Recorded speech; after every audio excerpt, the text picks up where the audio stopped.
Thank you for joining me for 3 minutes. Please have a look at my other videos, consider passing them on, and you might like to subscribe. Today's Bible verse, Psalm 85, verse 2. You forgave the iniquity of your people and covered all their sins.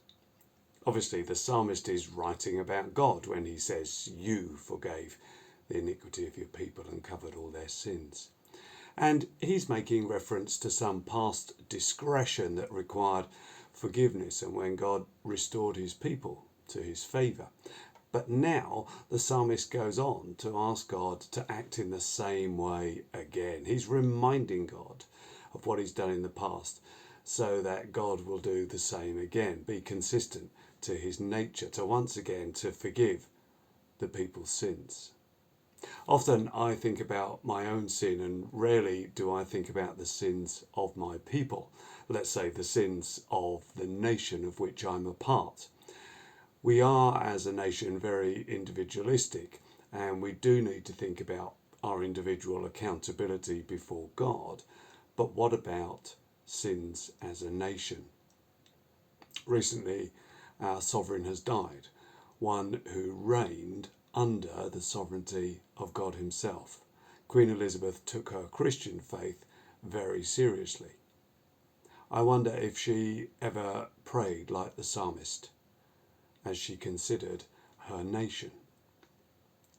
Today, as we each seek God's forgiveness, I wonder if there are issues that are bigger than our own individual lives that we can bring to God. The psalmist knows that God forgives iniquities. He forgives immorality and grossly unfair behaviours. God forgives when we seek his forgiveness. And in the days of the psalmist, God covered them over as if they were gone. And this was done through prayer and animal sacrifice back in that day.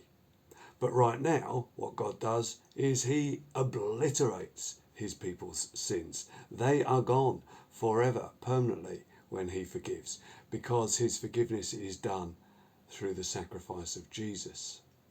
The death of Jesus once and for all as a sin offering is so powerful that you can come back to God and remind him how he has forgiven in the past, that you seek his forgiveness again today, both for yourself and for your nation.